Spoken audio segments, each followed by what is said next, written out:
بسم اللہ الرحمن الرحیم۔ السلام علیکم ورحمۃ اللہ وبرکاتہ۔ دوستو، آج میں آپ حضرات کی بہت ہی ایک اہم مسئلے کی طرف توجہ دلانا چاہتا ہوں، جس میں بہت سارے ہم مسلمان غافل ہیں، اور وہ مسئلہ یہ ہے کہ جب ہم نماز جماعت کے ساتھ امام کے ساتھ پڑھتے ہیں، اس کے اندر وہ حضرات جو پیچھے بیٹھ کر نماز پڑھتے ہیں، چاہے وہ سٹول پر ہو یا ویسے زمین پر ہو،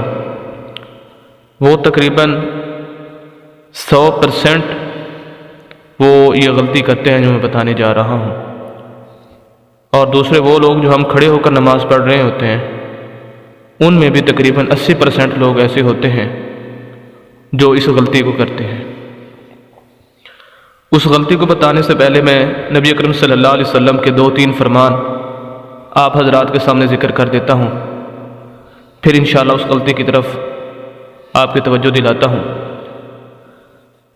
مشکات کے اندر اور اسی طرح مسلم شریف کے اندر حضرت انس رضی اللہ تعالیٰ عنہ سے مروی ہے کہ رسول اللہ صلی اللہ علیہ وسلم نے ایک دن ہمیں نماز پڑھائی۔ نماز سے فارغ ہو کر اپنا چہرہ ہماری طرف پھیر لیا اور فرمایا، لوگو، میں تمہارا امام ہوں، تم مجھ سے نہ رکوع میں پہل کیا کرو، نہ سجدے میں، نہ قیام میں، نہ منہ پھیرنے میں، کیونکہ میں تمہیں اپنے سامنے اور پیچھے سے دیکھتا ہوں۔ اسی طرح ایک اور روایت ہے حضرت ابو ہریرہ رضی اللہ تعالیٰ عنہ سے، رسول اللہ صلی اللہ علیہ وسلم نے فرمایا، امام سے جلدی نہ کرو،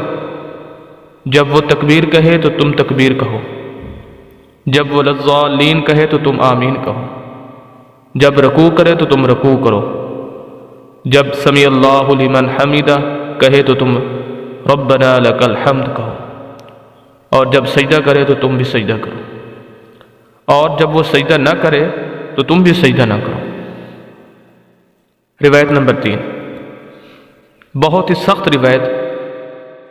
اور وہ روایت جو ہے مشکات شریف کے اندر بھی ہے، اور اسی طرح بخاری اور مسلم دونوں کے اندر یہ روایت موجود ہے۔ یہ روایت بھی حضرت ابو ہریرہ رضی اللہ تعالیٰ عنہ سے، وہ فرماتے ہیں کہ رسول اللہ صلی اللہ علیہ وسلم نے فرمایا، جو شخص امام سے پہلے اپنا سر اٹھاتا ہے، کیا وہ اس بات سے نہیں ڈرتا کہ اللہ تعالیٰ اس کے سر کو گدھے جیسا سر بنا دے؟ 3 روایات میں نے آپ حضرات کے سامنے ذکر کی ہیں، جن سے یہی پتہ چلتا ہے کہ امام کی اتباع ضروری ہے۔ اب ہوتا کیا ہے ہمارے ہاں کہ وہ لوگ جو اکثر بیٹھ کر نماز پڑھتے ہیں، وہ سب کے سب تقریباً وہ اس غلطی کے اندر شامل ہیں کہ وہ امام کے رکوع میں جانے سے پہلے رکوع میں چلے جاتے ہیں،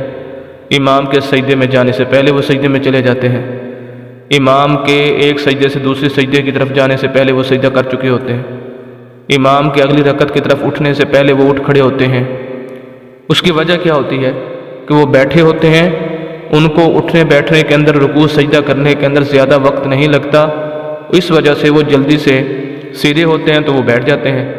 سیدھے ہو کر دوبارہ رکوع میں چلے گئے، سجدے میں چلے گئے، تو ان کے لیے وہ وقت کم لگتا ہے، جس وجہ سے اکثر وہ یہ لوگ غلطی کرتے ہیں۔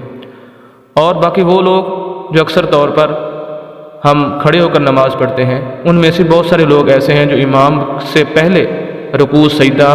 یا سجدے سے اٹھ کر اگلی رکعت کے لیے اٹھنا، وہ امام سے پہلے کھڑے ہو جاتے ہیں، حالانکہ یہ بہت بڑی غلطی ہے۔ اور ایک بہت بڑی غلطی جو ہم نماز کے اندر اور کرتے ہیں، وہ بھی اسی کے ریلیٹڈ ہے، اس وجہ سے وہ بھی میں عرض کرتا چلوں کہ جب تکبیر تحریمہ کہی جاتی ہے، امام اللہ اکبر کہتا ہے، تو امام کے اللہ اکبر کہنے کے بعد ہمیں اللہ اکبر کہنا ہے، کیونکہ تکبیر تحریمہ جس طرح امام کے لیے کہنا ضروری ہے، اسی طرح مقتدی کے لیے بھی کہنا ضروری ہے۔ اگر مقتدی تکبیر تحریمہ نہیں کہتا تو اس کی نماز نہیں ہوگی، لیکن تکبیر تحریمہ مقتدی کے لیے یہ شرط ہے کہ جب امام تکبیر تحریمہ کہہ چکے اس کے بعد تکبیر تحریمہ کہے۔ اگر امام ابھی اللہ اکبر کر رہا تھا، اس کی تکبیر تحریمہ پوری نہیں ہوئی تھی، اور مقتدی کی پہلے امام سے تکبیر تحریمہ پوری ہو گئی، تو ایسی صورت میں اس تکبیر تحریمہ کہنے والے مقتدی کی اس امام کے پیچھے نماز نہیں ہوگی، کیونکہ اس نے امام کی اتباع نہیں کی۔ تو یہ غلطی ہے جو ہم اکثر نماز کے اندر کرتے ہیں، تو اس لیے اس کی احتیاط ضروری ہے۔ اور اس کے اندر میں ایک بہت ہی عجیب و غریب واقعہ بھی آپ حضرات کو سنا دوں کہ ہم سمجھتے ہیں کہ یہ چھوٹی سی بات ہے، اس سے کیا ہوتا ہے، امام سے پہلے جانا بعد میں جانا، یہ کون سی ایسی بات ہے؟ لیکن یہ نبی اکرم صلی اللہ علیہ وسلم کا فرمان ہے، احادیث مبارکہ کے اندر موجود ہے۔ اگر ہم اس پر عمل نہیں کریں گے، معاذ اللہ ان کو ہلکا سمجھیں گے، ان کو صحیح نہیں سمجھیں گے، یہ تو بہت بڑا گناہ ہے۔ جیسے کہ شام کے علاقے کے اندر دمشق ایک جگہ ہے، وہاں ایک اہل علم بہت بڑے محدث حدیث پڑھانے والے موجود تھے۔ ان کا بہت زیادہ چرچا تھا کہ وہ حدیث کے بہت زیادہ ماہر ہیں۔ ان سے ایک آدمی ایک شاگرد پڑھنے کے لیے گیا، تو جب ان کے گھر پہنچا تو ان کے بارے میں معلومات کی، تو اس کے بیٹے نے بتایا کہ وہ ٹھیک ہے، وہ تمہیں پڑھا تو دے گا حدیث، لیکن ایک شرط ہے اس کی۔ وہ شرط یہ ہے کہ وہ پردے میں بیٹھ کر پڑھائے گا، یعنی وہ اپنے آپ کو آپ کے سامنے ظاہر نہیں کرے گا، بلکہ درمیان میں پردہ ہوگا، ایک طرف آپ ہوں گے، ایک طرف وہ ہوگا، تو اس طرح وہ تمہیں حدیث پڑھائے گا۔ تو